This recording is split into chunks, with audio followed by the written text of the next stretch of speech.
it's preparing to live stream. Can you tell Elena has worked as a stage manager? Oh, the technology. Yep. All right, here we go. We are live streaming now. I'm going to go mute. Excellent. And I think, did you just you're muted, Christine? I don't know if you did that or if Elena did that on it. Okay. I did it. Yeah, And I'm sure there's people out there. Hi, we're going to get started in just a minute. And Christine, I'll just do a few housekeeping things before I get into questions. So, but we'll wait one more minute. Sounds good. We'll let people kind of show up. Hopefully my little dog's pretty zapped, but hopefully he won't start getting excited in the middle of this. I think it's too hot for him to get excited, everything, but if he starts barking, I'll go on mute. It doesn't happen that often, but I feel like dogs and books go together enough. Yeah. It can be a thing. I don't think my cat is in here, but she's like 17 years old. She's not gonna move. She's probably just hanging out. No.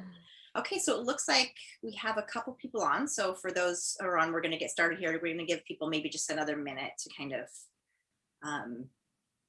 log on and get the link and all of that. Well, actually, it's 5 o'clock, so we'll go ahead and get started now. So hi, everyone out there in the YouTube verse. I'm Andrea Karen Nelson. I'm the founder of Allegory Editing, and we're here today with Christine McHugh, the author of From Barista to Boardroom. And I'm going to ask her some questions today in just a minute. But before we get started, I just wanted to let everyone know, in case you're not familiar with Allegory, we do developmental editing, we do writing coaching, we do query prep, publishing industry guidance, and we have just started a sort of a new arm with online writing workshops and author events. And if you want to know more about us, you can check out our website, allegoryediting.com. And this event will continue to be available for viewing on our YouTube page in case you have to duck out early or you want to share it with friends. And go ahead and subscribe if you would be so kind. It makes it easier for people to find us, the more subscribers that we have. We have a few upcoming events I just wanted to tell people about real quick. On July 14th, we have a workshop, Building a Story Readers Never Want to Leave, with one of our editors, Christine Pinto. And then on August 25th, I will be doing a workshop, Crafting Dynamic Dialogue Through the Lens of Character Relationships. And then September 15th, we have a special guest, Kimberly KJ Howe, will be doing Manuscript Bootcamp, the self-editing process. And then we have a couple upcoming author chats. On July 25th, Elena will be interviewing the thriller author duo, Steph Mullen and Nicole Mabry. And if you want to find out a full list of our events, you can go to allegoryediting.com/events, or you can also find us on Eventbrite. And lastly, we're on social media as Allegory Editing. So go ahead and follow us if you want to hear what we're up to. And without further ado, Christine, I'm so excited to get to sit down and chat with you about this. So again, for those of you who are just logging on, this is Christine's book, From Barista to Boardroom, Lessons About Life and Leadership from a Career in Coffee. And before I forget, because I forgot to write this in my notes, where can people find your book? They can find it Amazon, Amazon.com, BarnesandNoble.com, indiebooks.org. I think that's the site. Bookshop.org, and then it can also be ordered through your local bookstore by providing them the ISBN numbers, and the local bookstore can order it through Ingram Spark. All of this information is on my website, from barista to boardroom.com. Excellent. And we will put it in the comments as well so that people can access it there. So first of all, how did the idea to write this story come about? If you could kind of tell people a little bit about that.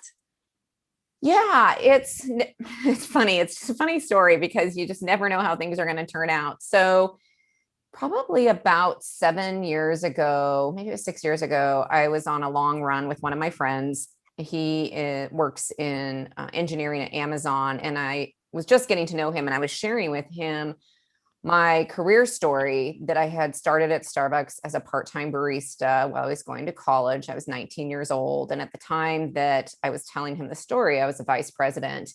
and that I had been there for 27 years. And he looked at me in the middle of our run. I think it was like hot summer day. I can totally visualize we were on the Burt Gilman Trail in Seattle. And he said, Christine, I think you should write a book on this. And I think you should call it From Barista to Boardroom. And I was like, well, that's the craziest idea I've ever heard. I was trying to figure out how my story would actually perhaps unfold. I never anticipated that I had this story within me that was worth sharing.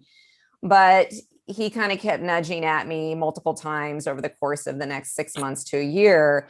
And I gave it some more thought and realized that if there were two things that I could accomplish by writing this story, one was learning how to write and develop some writing skills, because my writing skills have been limited to corporate PowerPoint presentations and bulleted emails. If I could learn how to do that, and if I could help one person by sharing my story with a spark of inspiration around leadership or courage or making, career choices or navigating the work life demands, then it was a worthy project for me. So it started on a run. And when I got clarity about why would I do it and what would my purpose be in it, then it actually started to come to life. So. And you mentioned if you could inspire one person. Now, you shared with me yesterday that you had someone come to one of your events. Would you mind telling a little bit about that? Yeah, it was totally surprised me. So a woman had been to one of my online events at a place where I was speaking probably a few weeks ago, and I didn't know her. And she showed up at a book signing event of mine yesterday in my neighborhood. And I hadn't met her before, and she opened up my book. She had a copy of my book, and she actually wanted me to sign it in the middle of the book by a specific passage that really resonated with her. And that was the first request I'd ever had for that. So I thought that was pretty interesting. And so we talked for a bit, and then she handed me 2 yellow cards. One was for me, and one was for my friend Subu, who actually suggested I write the story in the first place. And he's listed in my acknowledgments. And I didn't open the card until I got home last night. And it blew my mind, because she, in her note to me, shared how my story served as an inspiration and helping. She's going through a transition herself, and that she's been trying to find the courage to make some tough decisions, and that this book really helped her get clarity about what's important to her. And I was like, my work is done. I don't need to do any more events. I was like, I helped one person. I feel very honored and grateful that I had that type of an impact on somebody that doesn't know me. Right. And that I didn't know. And so that was pretty cool. So I'm going to be holding on to that note card from her. Her name is Pauline. Thank you, Pauline, if you're out there listening. You texted me this, but I'm still getting chills hearing it. That's wonderful. Yeah. And speaking of hoping to inspire people, are there any specific lessons or takeaways that you hope readers get from this book? Of course, you never know what people are going to specifically get from it, but I'm sure you had some things in mind. I did have some things in mind, but I was really trying to be open to the outcomes. And it's interesting because I can share with you what some of those things in mind were, but it's been really interesting to get playback from people on the book and what's resonating with them. So I've been keeping all of those. I actually got 2 texts today from somebody who's in the middle of reading it about things that she took away that maybe weren't things that I actually set out to do. But when I first started writing my story, I wanted to be able to illustrate around how important it is for us to recognize our own values and be able to make decisions based on those values and not get caught up in what I call as the shoulds of life, that I should be doing this or I should be doing that because it's what the path I'm supposed to follow versus what I want to do. So I was hoping to be able to actually share that, we can do anything we want to do. And that if people can kind of stop and take stock of what's important to them and what feels right to them, they're going to be able to feel more fulfilled. So that was one thing. The other thing is kind of by way of that, really, but more specifically was around, choosing your own path and taking risks and trying things that you didn't think were possible and just seeing what comes of them. right? And not be so wedded to the outcome. It's like me with the book. I mean, when you and I first met, gosh, probably 3 years ago, maybe more. I didn't know what was going to happen. I didn't know the book was going to physically look like this. I didn't know how many pages it was going to be. I didn't know the structure. I didn't know that it would do so well in its early release weeks on Amazon. I didn't know that these things had happened, but I wanted to just kind of see where it went. And that is definitely a theme in my book as well. So those are a couple. I'm sure there are others that you are probably like imagining because you were so close to, this and working together on it. But those are the two. And then there was, and we can get into this if it's of interest, but they're the things that I've realized out afterwards by getting feedback from people that are powerful stories as well. So, well, I guess, yeah, if there's any of that you would like to share, that feel like they resonated with you, I think that people would be interested to hear that. I'll kind of leave that up to you. I definitely have more questions for you though. You go for the questions. We might come back to this or not. So because this is specifically, I think we have a lot of writers on here watching. I'm curious if you could tell people more what your experience was writing this book. And that's a huge question, I realize, but what was this process like for you? Yeah, it was full of just so much learning and growth. And I mentioned already that my goal going into it was to learn how to write. And part of it was broader structure and storytelling and character development, which you helped me with a lot in terms of guiding me through that scene setting. But part of it was like grammatical and, word tense and all these things that I'm so conscious of today. But what I think surprised me the most was how much I enjoyed writing. And yes, there were times where it was really hard.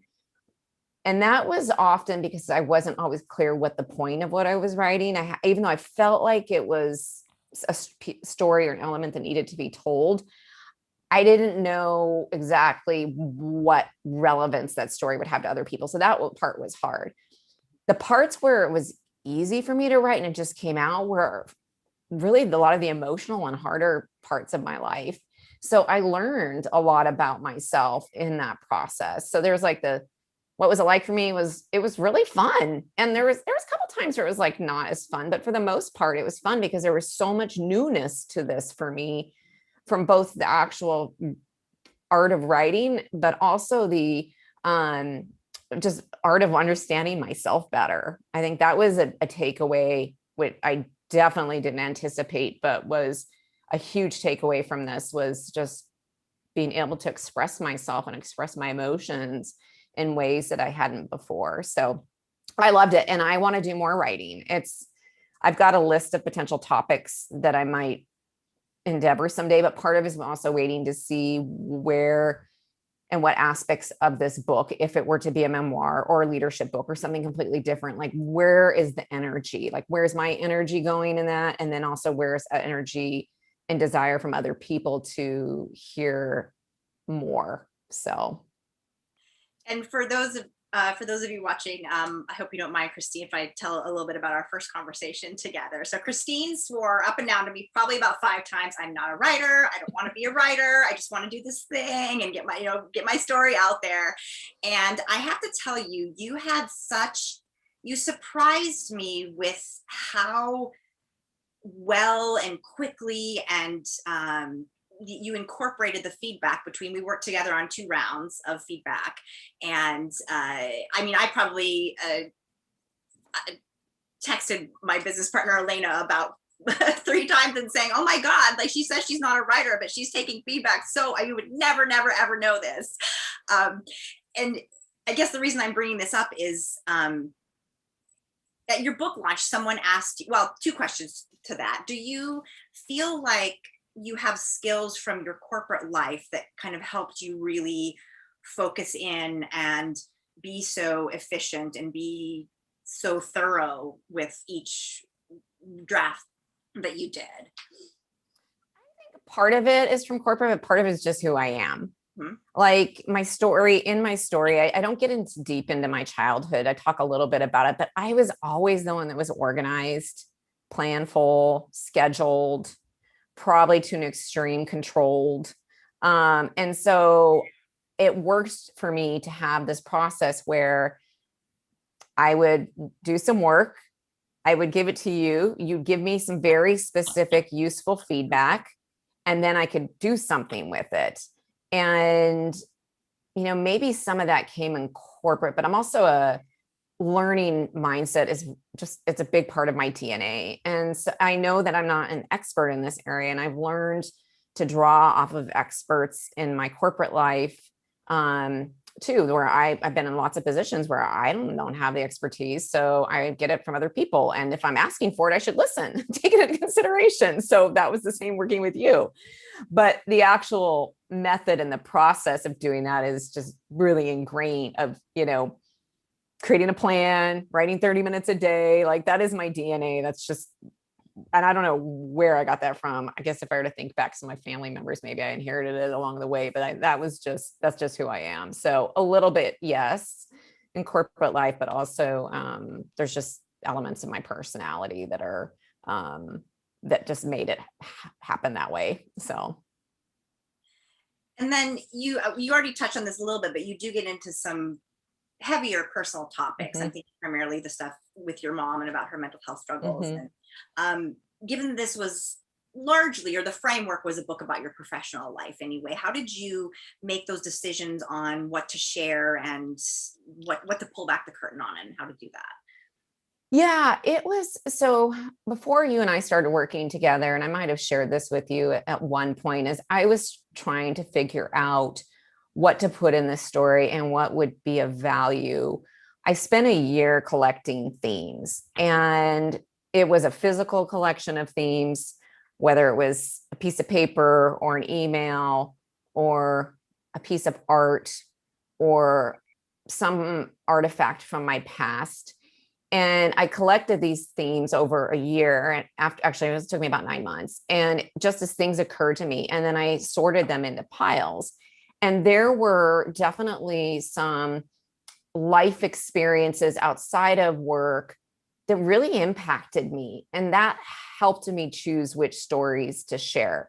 Because whether it was my mom's mental health issues that I actually still live with to this day, whether it was the death of my cousin and my best friend at a very young age, whether it was growing up with a single dad, whether it was navigating through challenges in my marriage, whether it was becoming a mother and then a working mother, like those themes kept coming up. And so that helped me figure out which stories to share. And working with you really helped me figure out how to share those stories in a way that were less about the person, because it wasn't about what so-and-so did or how so-and-so, hurt me. It was about actually, what did I gain from that experience? What did I learn? And how did that shape me as a person? And that helped too. It was less about pointing, but more reflecting.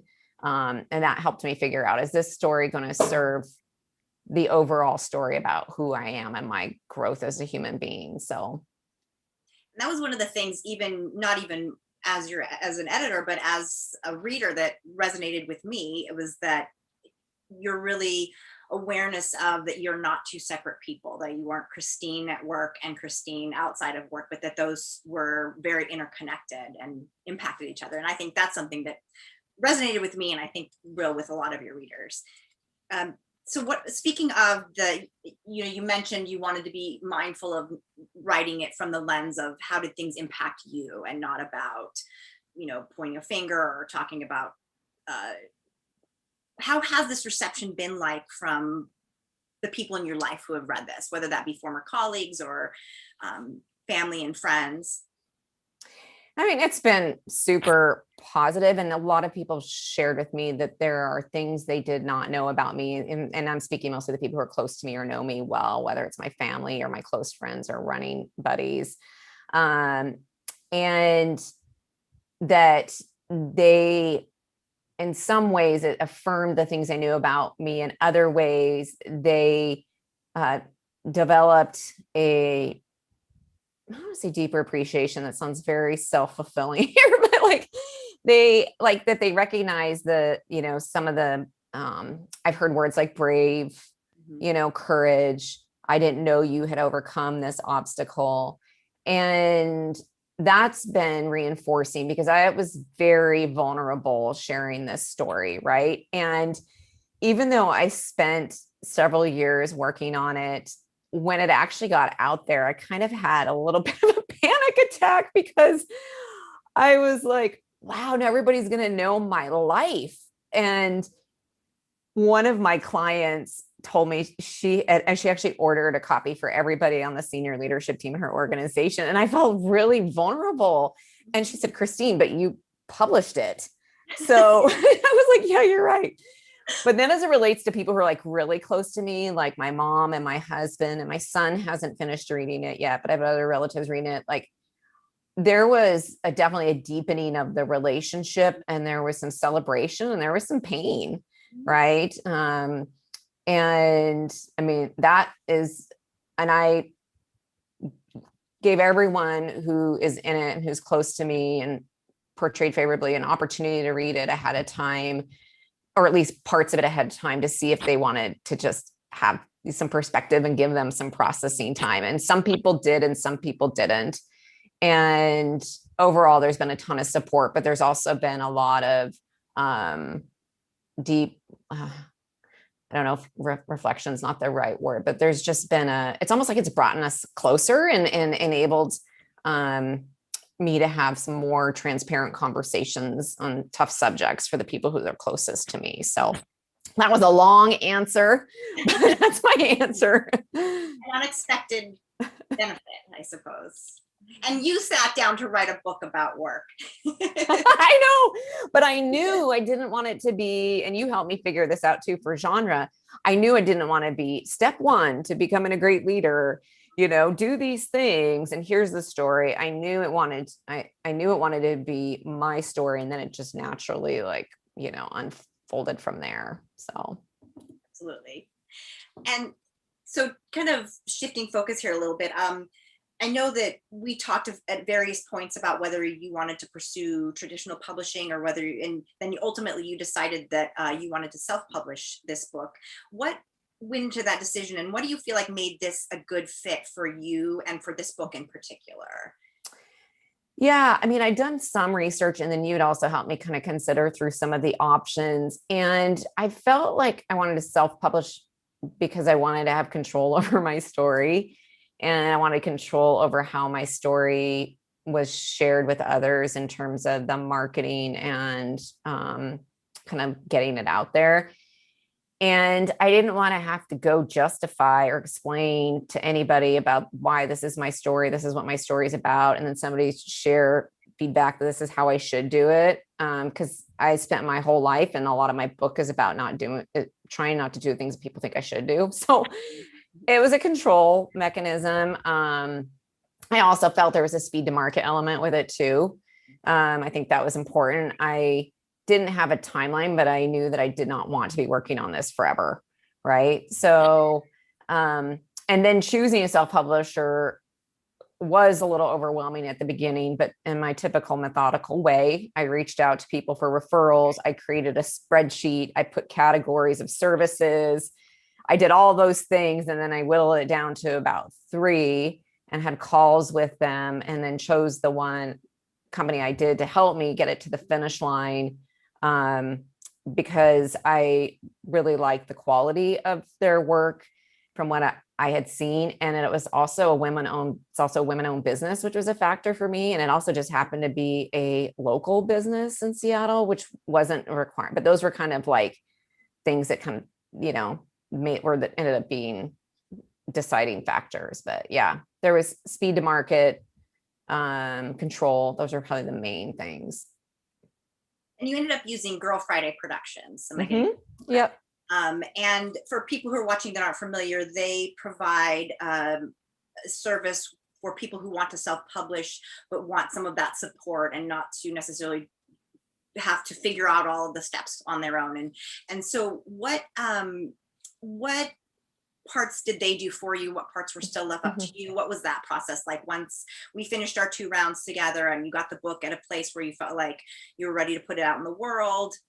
What happened next when you handed it off or started? Yeah, they so they assigned a project manager, and I think there's 3, maybe 4 main elements of what I signed up for with them. One was somebody to like get it set up in all the systems, right? Everything from getting the ISBN numbers registered, Library of Congress numbers registered, figuring out how to get it set up with the printer and set up, with the Amazon and Ingram Spark and all that. I mean, I am so glad. So they did that, project managed the whole thing. That was one piece. Another piece was cover design, which is really, and inside layout and kind of the creative, the look and the feel. And then they also did editing and copy editing and proofreading. I think those are the main things. I did elect to do a marketing strategy. I can't remember if it was included in the package or not, but I did have a marketing strategy piece, which was done up front. And there are a couple elements I took from that. But again, back to the control thing, I felt like I had a better idea of how I wanted to make it happen, even though I didn't have the experience. And so I decided not to do any add-ons after that process and just to do all the marketing myself. But the cover, they gave me 5 different versions and they were all fantastic to choose from. I mean, I narrowed it down to 2 and I couldn't, they did. And I get so many comments on it, and they wanted to look for something that could stand out, in the digital marketplace. And that really got me and my story. And after they gave me the 5, I was like, oh my gosh, I love 2 of them. I can't choose. Yeah. So I just had they did a phenomenal, right? phenomenal job. Yeah. The designer's name. I wish I had their name. I could call them. I can send it to, I thought it was printed somewhere in there. Wait a minute. Let's see. It says cover design, Rachel Merrick. I don't know if that's how she says her name, Merrick. Beautiful. Rachel. What a wonderful job. They just say, I've got one here. I keep all, by my desk all the time. And that made a huge difference because it gave me confidence too, right? And actually like something that like, wow, this is legit. And this really speaks to me and it tells my story. And yeah, so those were the main services at Girl Friday, the ones that I signed up for. And so now you mentioned you did you did the promotions and the marketing on your own. And now you started that process well before the book came out. And I think you already mentioned that you were on some Amazon bestseller lists before it even came out, right? Or that week of. And so you obviously had really put some things into it before you even got to that process. Can you talk more about what you did to build your author platform and then specifically marketing for the book? Yeah. So one of the things that I did get from my work with Girl Friday was in the marketing strategies, they shared with me like a calendar. Here's the thing that you should be doing before your book launches. Here's what you should be doing after book launch. And some of those things I just adopted and did, but I did a ton of social media. I actually did a ton on LinkedIn. And when Girl Friday gave me my data and my, here's the places you need to show up and here's the things, like LinkedIn was not in their suite of social media. And I thought that was a huge miss. And because LinkedIn is a business platform. This is, even though it's a memoir, it's got a business appeal. And I was confident that I could get a really big audience through LinkedIn. So I created a content calendar for myself and to post on social media, which I then tossed out the window because I realized through this process that the more spontaneous and authentic, and I do plan things out about a week in advance, but the more spontaneous and authentic posts are the ones that actually have the biggest reaction. Like people love my posts on LinkedIn and Instagram of me like holding the book or just like wearing a t-shirt and shorts and not really planned. And those were like totally not scripted. So social media was one piece. I also stood up an author specific website because I wanted a place to capture everything and drive people to. And the woman Hannah Mello is her name, who did my business website. I asked her if she could do the author website so I could capture events, where people can order the book, testimonials. And that was another thing I did. And then I started, I think the last main thing I did was I created a mailing list that is distinct from my business mailing list. And I just put everybody that I could think of in it. I literally went through my LinkedIn, my personal contacts, my Facebook, and I'm like, who do I know? I'm going to put their email in here and then they can unsubscribe if I'm annoying them. And I started sending out information on it, especially once pre-orders became available, which I think is how my Amazon rankings got up so quickly, is because I had put so much energy into that. And so I think all of those things. And then I started to schedule some book signing events, which we can, talk about, and trying to get in some author events and being open to any podcast, unless it's really weird, like any podcast. I had reached out to people, some people I never heard back from, actually quite a few, the ones I wanted, but then I had probably a half dozen other people reach out to me. They just found me by social media. And I'm like, I just said yes to all of them. So I still have probably 5 more, of one tomorrow, but 5 more that are being scheduled and or haven't been released yet, that are in process. So yeah. So marketing, I never thought I was a marketer, just like I never thought I was a writer or a marathoner or an entrepreneur, but I think I surpassed my own expectations for marketing on this thing. It seems like, and from just getting to know you, and then through your book, it seems like you had some of the more successful moments in your life have been those times when you just stood there and went, I don't know how to do this. I'd like to. Is that? Yep. Yeah. And just figuring it out and not overthinking it too, right? I think I just knew that this is why I didn't hire somebody to market my book. And maybe, I missed out on some opportunities. I imagine I did. But I was also want it to be done in my own authentic way. Right. So it really does feel like you. Yeah. Okay. Well, that's what it's good. And then I'm sure it varies, but about how much time do you spend in a given week? How many posts do you make? What is the kind of investment from that end? Well, now that the release is done, which those 2 weeks were crazy. I don't even know. It wasn't a ton of hours, but it was a lot of energy. So I'd say, I don't know, maybe not even 5 hours a week. A lot. Like today, I had a lot of book related tasks where I created a bunch of future posts. And I had some, just kind of think about what's some upcoming content, maybe 3 to 5 hours a week, if that, on the high end. Like I did my next newsletter last week. I do those once a month. Like that's already done and it's going out in 10 days. So yeah, I don't know. I should probably clock it, but I'm guessing definitely not on 5 hours. No, it's not that much. But it does require, like, I sit down for at least an hour a week and just like pound it out. It sounds like your organization kind of helps you be really efficient with that. Yes. If I could turn my camera without knocking it off, you'd see my whiteboard, which has my weekly and yearly goals that are color coded. Everything for the book is in orange. So next week starting tomorrow, I have, book logistics, because I have to go through all of my stuff that Girl Friday gave me to make sure I know how to see my sales and all that. And then I have doing an Instagram post tomorrow for the book. So There's yeah. no part of me that is surprised to find out you have a color coded to-do list. I love it. It helps me know, and because you get a visual of where my priorities are right now. So I just love that is not me. And I love that there are people in the world because it's just amazing. We need people on both ends of the spectrum. Exactly, we do. So one of the biggest questions that we get from people about maneuvering the industry is, so there's always the advice for writers to start building your platform before your book is even out. And people are sort of like, oh, but then what do I say? So, and you really did do quite a robust job of that. What sort of content were you putting out before you were ready to really start talking about the book?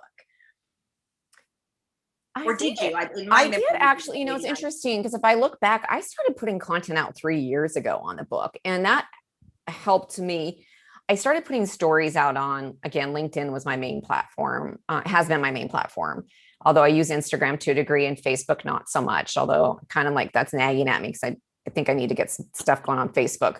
But 2 to 3 years ago, I started writing stories on LinkedIn and sharing stories about my career or lessons learned. And it wasn't even explicitly tied to the book, but it was just to kind of start to build an audience. And then as I got close, and they were, stories that some never made it to the book, some, or just things that I just thought of on a whim and had energy behind. And then as we got closer to actually the book launch, things I started sharing were some of my pre-launch activities. As I got advanced review quotes, I published those. I might have shared photos of the process. I did a lot of gratitude posts. I did a gratitude party, which you came to. So not as much about the content of the book itself, but I would say those, like the couple months leading up to the book release, were really to kind of build energy and momentum in the book itself by sharing the process behind it. And then, I'm probably forgetting something, but those are the two main things. What I'm trying to figure out what's next is, now that I'm through release, my next push is Amazon reviews and putting a big plug for those now that people have had time with the book. And then I'm going to think about what type of content do I want to share out there. And I'm not sure how I'm going to do that yet, but I mentioned I'm keeping every single email, every single note, text from everybody about the impact my book has had on them. And I'm keeping a document of those and starting to extract themes. And I think that's going to shape my future kind of platforms and communication. So I don't know. I probably did other things too, but that's what comes to mind right now in terms of like building momentum. Now, I'm going to formulate this question because it's just coming to me. So you run a consulting business now. Mm-hmm. Have you found that putting this book out there has impacted that business at all? Has it driven people there? Was that a goal of yours? And if so, did it accomplish that? It wasn't a goal of mine, but it has gotten more attention for me. And actually at the 11th hour, I changed the back description on my book before it got printed, or my bio, where it says Christine McHugh is an executive coach, consultant, and Fortune 200 leader. It used to say Christine McHugh is a consultant. I didn't have the executive coach. I literally snuck it in because I was like, oh, this might be a business development opportunity because it's something I want to explore and build more business in. So, and I have gotten several inquiries about that element of business, and actually just brought on a new client a couple of weeks ago for that piece of my business. So we'll see. I think it would be more apt to build that side of my business over the consulting piece because it's around, leadership stories, but it wasn't my goal. I think it will give, I think it'll be, evidence that I'm an authority, as I am bringing clients on when they know that I've been an author. My web designer added just a little tab to my main business website that says author site. And we have that in my bio, but it's not the leading thing. So we'll see where it goes. I don't have an expectation, but I think things are going to come of it. I ask that because I know that is one motivator for some people to write a book like this. And so it's nice to see that it, even though it wasn't one of your goals, it's kind of been another, again, sort of side benefit of that. And can you remind people again, I think you said at the top at what your author website is, because we've mentioned it a few times since then. Yeah, it's www.frombarista-to-boardroom.com. Okay, excellent. Thank you. And it links to my consulting site if people want to know a little bit more about my business or even a little bit more about my background. And I have a few more questions for you, but I just wanted to remind anyone who's watching, if any of our viewers right now have any questions that you wanted to ask Christine, you can go ahead and drop those in the chat. Elena is monitoring those and will send those my way at the end. Now, again, I've mentioned that you swore up and down that you weren't a writer. I swear up and down I'm not a lot of things, and then it happens. Do you claim that moniker now? I Put you on the spot a little bit. I will bestow you with that, but I yes, I am a writer. I am a writer now. can't. It still feels weird to say. It's my Yeah. I have to say my grandma, my 90-year-old grandma was in town for my son's high school graduation last week. And we were just talking. I was like, Grandma, this is just, she's like, this is amazing. I'm like, I can't, it's still trippy to me to like look and see that I did this. But I am a writer. And what advice would you give to other writers who are interested in self-publishing or curious about that? Do you have any advice you would give? I mean, just in general, know your purpose. What is your why behind what you're writing and what you hope to accomplish through your writing? Who's going to benefit from your story and how do you want, them to engage with it? And, I know a lot of people say, I've heard a lot that people mention to me that so many people dream of writing a book, but then they don't, or they never can finish it. I was talking to somebody at my book signing yesterday around that. And, if you can remember your purpose and your why, then that is a really key motivating factor to actually getting it done. And so creating a schedule and a plan for yourself to do that. Of course, if it puts a ton of pressure on you, I wouldn't, don't let that pressure hang over your head. But if there is a why and a purpose behind it, then why would you wait? I guess. So put a schedule and a plan together and assemble an awesome team, whether it's, having a fantastic developmental editor like I did working with you, whether, when I hired Girl Friday, other coaches and advisors I had in the process, because they help keep you going. And, having friends engaged in it too, and getting kind of feedback from them is encouraging. So my friend Subu, I mentioned, who's in the acknowledgements, had the idea in the first place, like I'd give him rough chapters every once in a while. And it helps me stay motivated and accountable, I guess, to get it going. So there's a few ideas there. And then you mentioned at your gratitude party, someone asked you, you are so busy. How do you find time? How did you find time to do this? And I loved your answer. I've stolen some of those ideas to kind of remotivate my own writing practice. So would you mind sharing how you work that in? Yeah.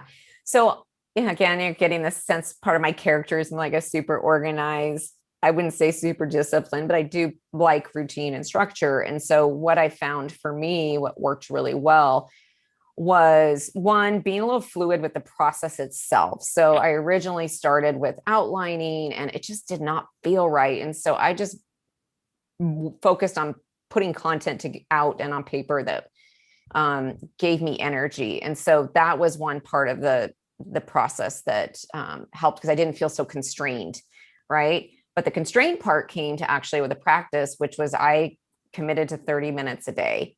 And for some writers, that may not feel like a lot. But for me, it was like my minimum that I could do and feel like I was actually moving forward. And I would do it after my morning run and before I started work. And sometimes I would actually do it at work. And that time I was going to the office because I didn't have the distractions of home, and I get into the office early and I would just do it before I got started in my day.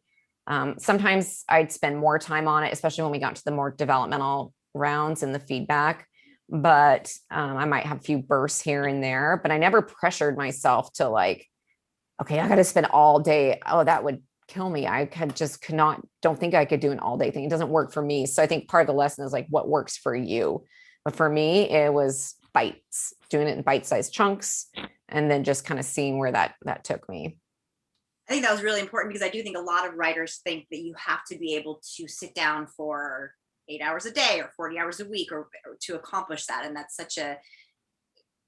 so helpful to hear how that worked so well for you.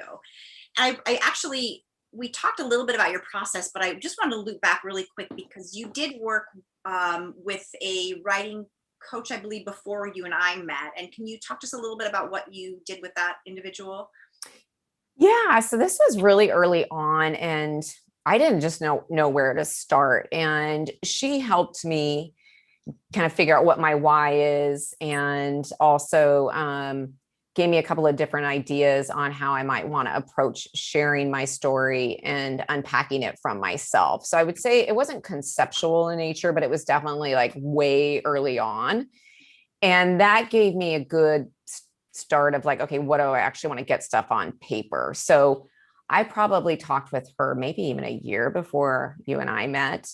And she sent me as part of our work together, she sent me a video recording or a recording of our conversation so I could kind of hear her feedback. And I would go dip into that a little bit to see what were those nuggets there. But I feel like the really like, the rubber hit the road when you and I started working together, because by the time I came to you, I had like 30-ish thousand words or something. And I was like, I can't go any further. Like, I don't know what else to do. I'm done. And here, help me.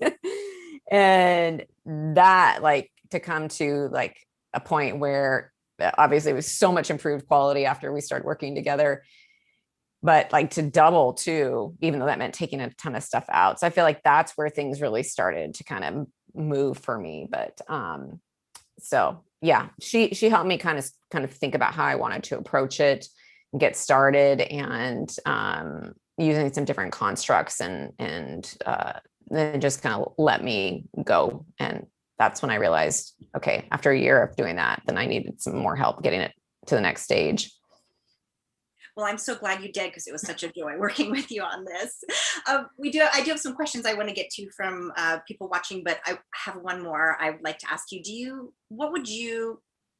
Is there anything you would do differently now that you've done it once?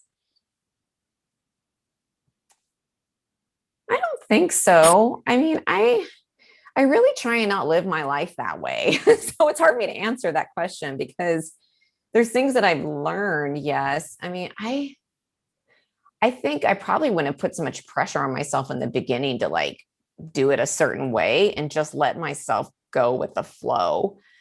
Perhaps that part early on. Is there anything else I would do differently?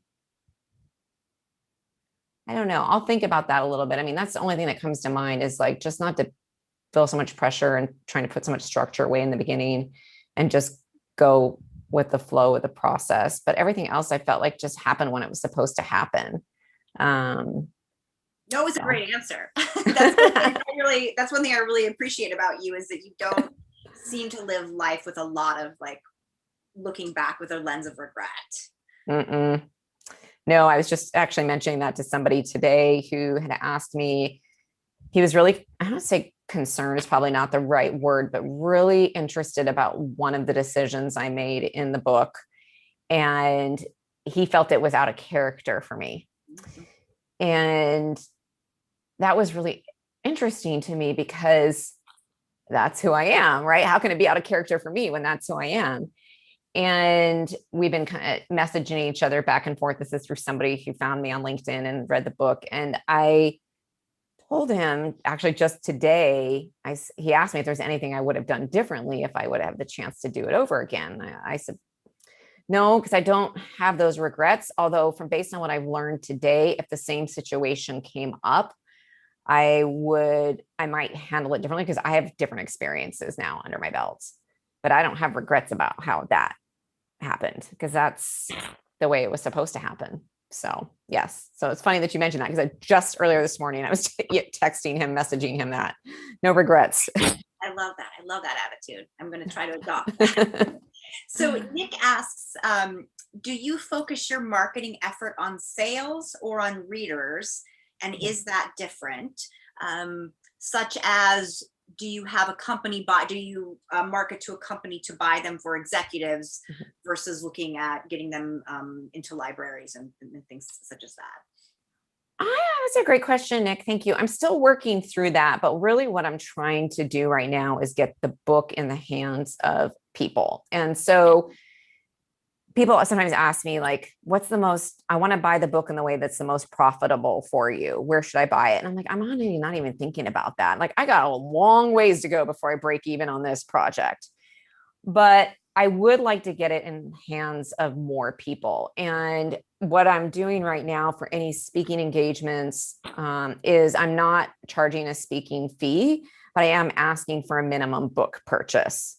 And that's because I want the book to be in more hands. So that's what I'm focused on right now. Again, I'm not looking at to be a pathway to more business or, some other, thing that I haven't envisioned yet, but I just want to get in the hands of a lot of people because I believe I have a message that can help people. So. Excellent. And then, how are you arranging these live events? We have another question that came in just about that. You mentioned you're doing some speaking. How are you finding those opportunities, or how are they coming to you? Yes, I've had some, so I think we're talking specifically speaking, not book signings. Is that correct? Live. The question was just live events in general. So it's the ones that you're asked to do and the ones you set up yourself. Yeah, I haven't done any in-person events at all, other than book signings. And the book signings have really worked out best to be at Starbucks. So I can talk about that if anybody wants to know about that.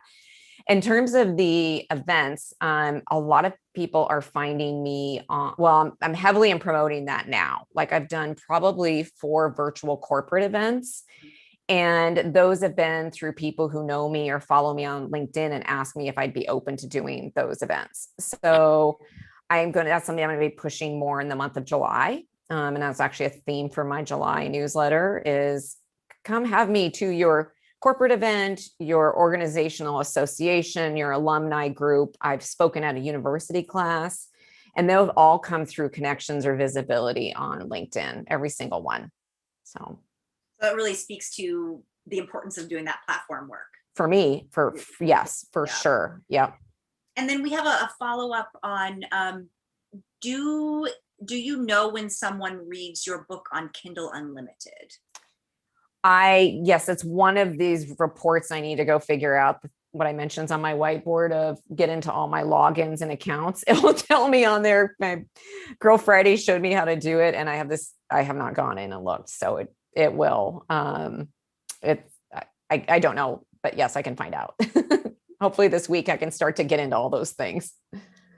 And now you mentioned, you got into this a little bit more, but we have someone who wants to know, when you do LinkedIn, are you writing articles about the book or similar content? Do you have an example of any of the kind of material that you're putting on there, either before the book came out or now? Yeah.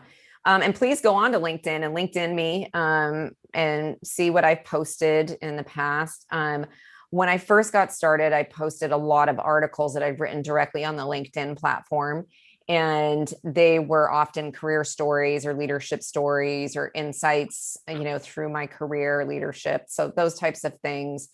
And then when I started my business almost 2 years ago, I don't even think my business website has been up for 18 months. I started doing a lot of blogging, and I started linking the blog through LinkedIn. So I direct people to my website, and I've spent most of my blog is about other leaders because I was uncomfortable talking about myself. And so I have 2 different series that I've started over the last year and a half that profiles leaders where I interview them, much like you're interviewing me, and then I share their story. So it gives me a chance to share more about that leader that they can then share with other people. That's part of the social media platform, because then all of a sudden my reach has expanded. It's less about me, and then also gives me exposure. I think what's pivot's going to happen over the next 6 months is trying to figure out what content I share actually about my book. I'm really uncomfortable with the amount of self-promotion that I'm doing right now. I kind of feel obnoxious about it. That's what happens when you do a book release. You need to let people know what you're doing. And that part is weird, but I've given myself basically through July, maybe even a little into August, to kind of keep that up and share those stories. And I need to figure out where to take it next. So I hope that answers the question. Yep. So at least for me, it doesn't. If it doesn't for the person who asked, please speak up with a follow-up question in the comments. And now, because you talk about your mother's mental health issues, have you done any marketing into that community or any communities outside of the business? No, I haven't. I mean, I was at, I've been invited to, I mentioned a class at the University of Washington. I did.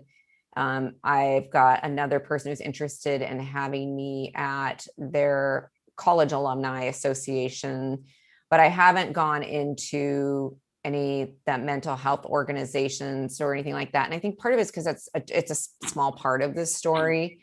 And, it's interesting. I just have to share my mom. She, I gave her, I'm in contact with her. I gave her the opportunity to read the book ahead of time, and she decided not to, and all that. But when she read it, it was hard for her. But she understood, right, what I was doing. So I've kind of just, that's not a space right now that want to go to. However, if somebody wants to talk about how do I navigate my own mental health, and how I still, get support today through ongoing therapy and things like that, and how I've dealt with, stresses and feeling overwhelmed and manage my own emotional regulation and what I'm learning about myself, that's a natural place for me to go, versus talking about, and that comes into any kind of organization, particularly with, I guess it seems to be there's interest from women and how you kind of work through those things. So anyway, it's an interesting thought. Thanks for the question. I'm going to just switch gears here real quick, if you don't mind the kind of abrupt change, because I have a specific question that came in that I think will speak to some of the people interested in self-publishing. So just real quick for those who are watching this and aren't familiar with the difference between developmental editing, copy editing. So Christine and I worked largely on developing the story and the structure and how she used language, and definitely got into some of those, of course, grammar and punctuation, all that, because of course I marked anything like that. But then when you went to Girl Friday and you worked with them on copy editing and proofreading, what was that like? What were they looking for? How many rounds did you do with them? What was that process like? I think we did 2 rounds of copy editing, I think.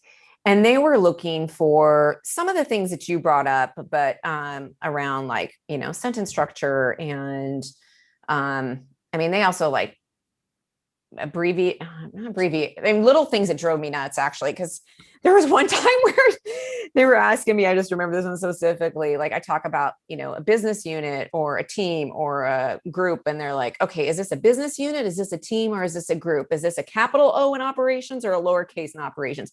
When you're talking about field leaders, is it a capital F and a capital L or a lowercase? And I was like, I don't care. But they were trying to help bring a level of consistency, important so the readers don't get distracted. So they did do some sentence structure. They did. And then they also did a lot of fact validation. And so they would go research.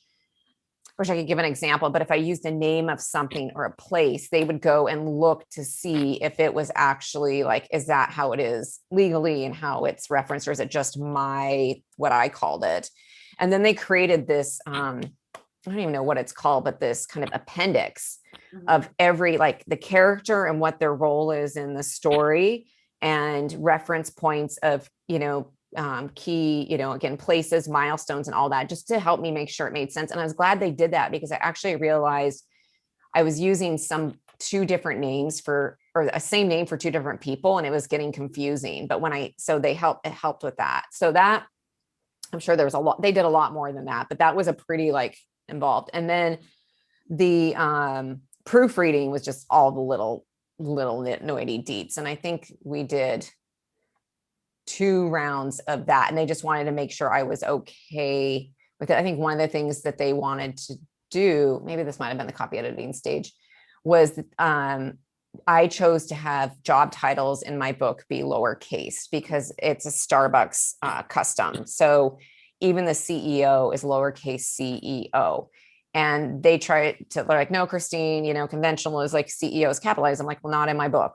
So I want all titles lowercase in there. So it's things like that, they helped, because sometimes I'd keep them uppercase just out of habit. And even when I left Starbucks, and some cases they'd be lowercase. I'm like, lowercase. So they helped with things like that. So I'm sure there's a lot more. I kept all the documents. If somebody wants to email me, they can, and I'm happy to like dig in and share what I learned. Well, that sounds like a real benefit to you to self-publishing, because if you do a traditional publishing route, there can be varying degrees to which you have final say, which you don't, and that can be worked out in the contract, but you really got to have that come all back to you and give that final okay on it all. Yeah. I mean, that was part of the control thing, right? So for me. And then also having a quality copy editor when you're self-publishing, even if you've gone through with a developmental editor, having someone, it really shows in reading this kind of that quality. Yeah, it was huge value to me. And that the fact that you can, see that in there. I did find a couple of typos. Going to, no matter. I told Girl Friday and they're like, oh no, this was after it's done. Just like not a big deal. But other than that, I'm like super pleased with the quality and the thoroughness, and that they really wanted my permission on some of these changes because they knew that, my ownership was there, but they did a great job, and we did quick turnarounds. So, but it was painful. That part of the process was painful. And just real quick, we're at about 1 minute, but this kind of ties in. How long was that total process once you hired Girl Friday? What was the turnaround from beginning to end? I think I hired them in November of last year. And then I think they estimated it could take about 6 months, and it did, from starting work with them to actually release. So. And your release date was, remind me, was it time is like nothing. June right 1, June 1st. Yep. Mm-hmm. Fantastic. And we could have gone maybe a week or two earlier, or a week earlier, but I didn't want to because it was around Memorial Day weekend. And I think actually, here's one thing I would have done differently. I don't have regrets. So I decided to launch the book at the same time frame my son was graduating from high school. Mm-hmm. It was consider your life events. It was just nuts for all the reasons. Family in town, my son's, all the graduation parties for everybody, all his friends, him, my book release stuff. Yeah, it was, that would be a do-over. Is just think about your timing as it relates to life, not just when something's ready to hit the market. And then we're at 6. Do you have about 5 minutes? Do we have one more? Yep, that's fine. Mm-hmm. That works. And anyone who has to jump off, again, this will be on our YouTube page. It takes a couple hours to get up there, but then it'll be on there for people to view. And I'm just wondering about, the question came in about, do you use note cards to jot down ideas as they come to you? Do you do a recorder? Do you just hope you'll remember it later? But if you're running and something comes to you, or in the middle of the night, how did you remember those? I use the notes app on my phone a lot, to just keep a jot. Sometimes I'd email myself. And then sometimes if I was in the car, I would voice record an idea, but that was it. I didn't actually use physical pen and paper. Most of the time it was just my phone. And then one last question from me. What is next for you? Well, that's a big life question. You can tell me your dinner plans. You can answer that however you want. Next for me is, I'm an empty nester now. So I'm just trying to see where that takes me. Here's the exciting. My husband and I have rented a house in Mexico from January through March of next year because our son's going to be off to college. So what's next is just kind of figuring out what next phase of life is for me. But in terms of what's next right after this, I have a little bit of work to do in some online banking. So that's what's next for me right after this. The glamorous life of a publisher. Exactly. Well, Christine, thank you so much. This was a real joy, and I've been looking forward to this ever since we got it on the books. So thank you again for coming, and thank you everyone for watching this. And with that, we will go ahead and turn the recording off, and anyone who wants to watch this